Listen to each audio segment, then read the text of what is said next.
Dias de paz. Olá, espero que você esteja bem. Nós estamos aqui mais uma vez para darmos continuidade ao estudo do livro do profeta Zacarias, hoje Zacarias capítulo 6. Mas antes é necessário que eu faça 3 pedidos, como sempre fazemos em todos os estudos. E o primeiro pedido é para que você não apenas curta, mas compartilhe esse estudo com outras pessoas, para que outras pessoas venham ser abençoadas, venham ser edificadas. O segundo pedido é para que você adquira a Bíblia 365, porque através dela você vai ler um trecho do Antigo Testamento, um trecho do Novo Testamento, um trecho de Salmos e um trecho de Provérbios.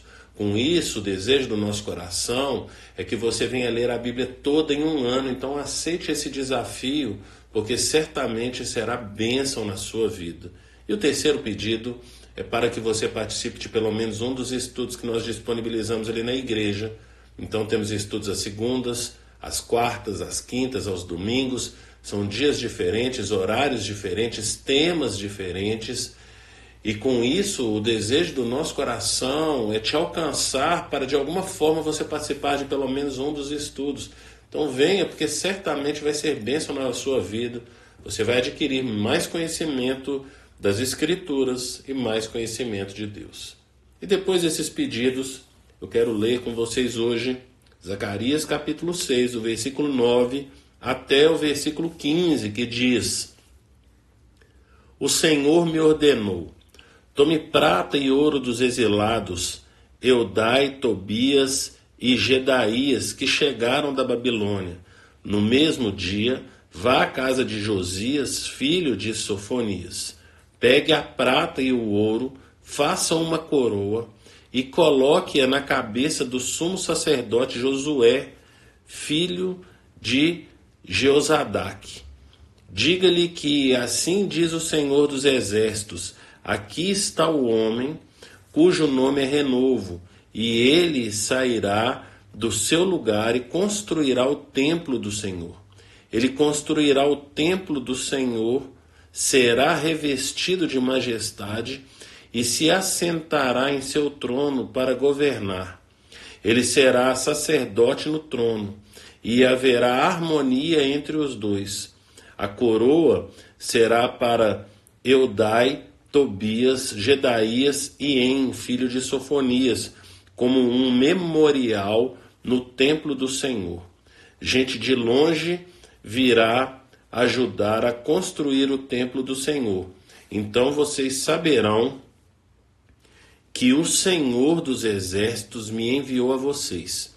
Isso só acontecerá se obedecerem fielmente à voz do Senhor, o seu Deus. Agora, no capítulo 6, acabam as visões que Zacarias teve. Então, Zacarias teve algumas visões. Teve visão no capítulo 1, 2 visões no capítulo 1, uma visão no capítulo 2, outra visão no capítulo 3, outra visão no capítulo 4, 2 visões no capítulo 5, e agora, no início do capítulo 6, ele tem mais uma visão, a 8ª visão que Zacarias tem da parte do Senhor para toda essa execução da reconstrução do segundo templo, templo de Zorobabel. Mas essas visões também apontam para os dias do Messias. E como nós vimos aqui nos estudos anteriores, são dias do período do Messias, a primeira vinda de Jesus, mas dias também da segunda vinda do Messias, a segunda vinda de Jesus. Portanto, é necessário que a gente sempre leia, como a gente sempre pede, todo o capítulo para que a gente possa compreender melhor aí essa parte que foi pensada do capítulo, para que a gente venha estudar. Então, diante dessas 8 visões que já se encerraram agora no início do capítulo 6, vem uma palavra do Senhor para o profeta Zacarias para fazer ali uma coroa. E o texto está trazendo para nós uma informação, e eu quero começar com o final, lá o final do versículo 15, que traz uma atenção dizendo: isso só acontecerá se obedecerem fielmente à voz do Senhor, o seu Deus. Portanto, é necessário que se cumpra tudo aquilo que o Senhor pediu para que se cumpra essa visão, esse propósito e também esse ato profético que é feito na construção dessa coroa. Quando o Senhor pede para reconstruir, ou melhor, para construir essa coroa e colocar na cabeça de Josué, a intenção do Senhor é trazer duas palavras, um memorial e duas palavras. Uma palavra para os dias que eles estão vivendo da reconstrução do segundo templo, e uma palavra que é esse memorial que aponta para os dias do Messias. Portanto, quando nós olhamos aqui o versículo 9 e o versículo 10 e também o versículo 11, nós percebemos, lendo aqui o texto, diz: e o Senhor me ordenou, tome prata e ouro dos exilados Eudai, Tobias, Gedaías, que chegaram da Babilônia. No mesmo dia vá à casa de Josias, filho de Sofonias, pegue a prata e o ouro, faça uma coroa, coloque-a na cabeça do sumo sacerdote Josué, filho de Josadaque. Portanto, nesses 3 versículos, a mensagem do Senhor para Zacarias é mostrar que o Senhor, enquanto o povo estava exilado na Babilônia, o Senhor os prosperou ali e eles voltaram para Jerusalém. E ao voltar para Jerusalém com o intuito de reconstruir o templo, eles trouxeram essas riquezas. Então, significa que o Senhor não os prosperou à toa, existe um propósito. E o propósito, nesse caso, nesse primeiro momento, é fazer com que seja construída essa coroa que será colocada na cabeça do sacerdote Josué, filho de Josadaque. Ele era um sumo sacerdote e nós vamos perceber que ele também é da linhagem de Davi. Qual que é a intenção aqui agora? O Senhor vai mostrar que está unindo o rei e o sacerdote.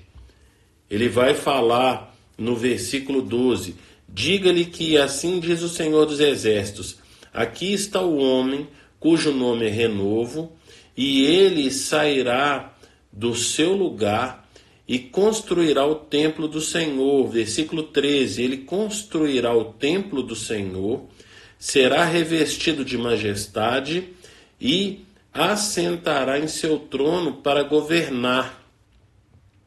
Ele será sacerdote no trono e haverá harmonia entre os dois. Portanto, há uma união agora, aquilo que antes havia sido dividido no passado, na época de Moisés, quando houve ali a distribuição da terra para as 12 tribos, e a tribo de Levi ficou com a responsabilidade de cuidar do templo e de dirigir o povo de forma espiritual. E depois desse período, cerca de 500 anos depois de Moisés, vai surgir a monarquia, primeiro com Saul, e depois Saul vai perder ali o seu reinado para Davi, e vai ser estabelecido o reinado de Davi, de toda a sua descendência. Mas, como a gente já falou em outros estudos, a partir de Roboão, filho de Salomão, o reino todo é dividido, e a família de Davi vai perpetuar no reino do sul, porém no reino do norte vai passar por 9 dinastias, 9 famílias diferentes. Nenhuma dessas famílias, nenhum dos reis que reinou ali no norte vai fazer aquilo que agrada ao Senhor. Nenhum dos reis do norte agrada ao Senhor, e por isso eles são levados para o exílio assírio, no ano 722, 721 a.C. Mas no reinado do norte, mas no reinado do sul, então no reino do norte, nenhum reinou, nenhum rei fez aquilo que agrada ao Senhor. No reino do sul, alguns reis fizeram aquilo que agradava ao Senhor, como por exemplo, Josias, que foi o último rei que reinou de fato ali em Israel, ele fez aquilo que agrada ao Senhor. E vários outros reis também fizeram.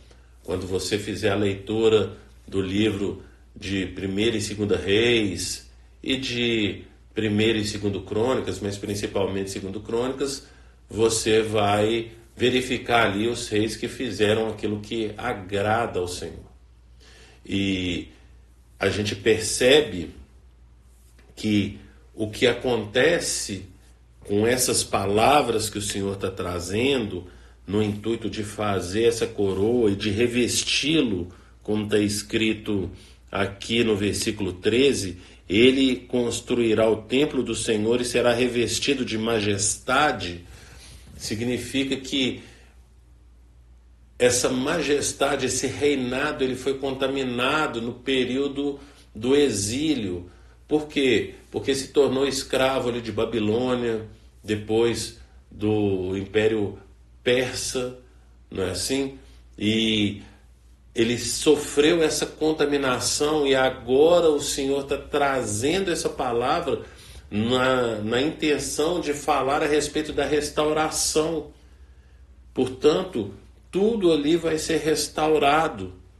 Tudo o que foi corrompido no período do exílio babilônico, que foi por causa dos pecados do povo que eles foram parar no exílio, agora o Senhor está restaurando e vai trazer esse renovo. E esse renovo aponta para os dias do Messias. Então, repetindo aqui o versículo 13, diz: ele construirá o templo do Senhor, será revestido de majestade, se assentará em seu trono para governar. Ele será sacerdote no trono e haverá harmonia entre os dois. A coroa, versículo 14, a coroa será para Eudai, Tobias, Edaías e En, filho de Sofonias, como um memorial no templo do Senhor. Portanto, aquilo está apontando para algo que o Senhor fez nesses dias da reconstrução do templo, onde o Senhor está prometendo um renovo, como está falando ali no versículo 12. Diga-lhe, vou ler aqui o versículo 12, diga-lhe que assim diz o Senhor dos Exércitos, aqui está o homem cujo nome é renovo, e ele sairá do seu lugar e construirá o templo do Senhor, apontando para esse início de restauração eterna do reino do descendente de Davi, que é o Messias. Portanto, o texto está apontando para algo que o Senhor está fazendo, vai colocar essa coroa como um memorial que aponta, que no futuro vai apontar para algo que o Senhor fez, mas também que aponta para algo que o Senhor fará, que é a promessa da vinda do reino do Messias, e que vai ser algo majestoso, grandioso para os dias do Messias. O que acontece é que a gente olha para os dias do Messias e, humanamente falando, a gente não percebe esse reino humano. Mas Jesus sempre falou que o reino dele não era desse mundo e, portanto, já apontava para algo que a gente precisava olhar de valor e que talvez nós não, mas os servos naquela época, os apóstolos, os discípulos, os sacerdotes, os fariseus, os saduceus, eles não conseguiam enxergar isso que Jesus estava falando, algo que é tão notório para nós nos nossos dias, que o reino de Jesus não é dessa era, o reino de Jesus não é desse mundo. O reino de Jesus é um reino espiritual, quando ele governa nossas vidas.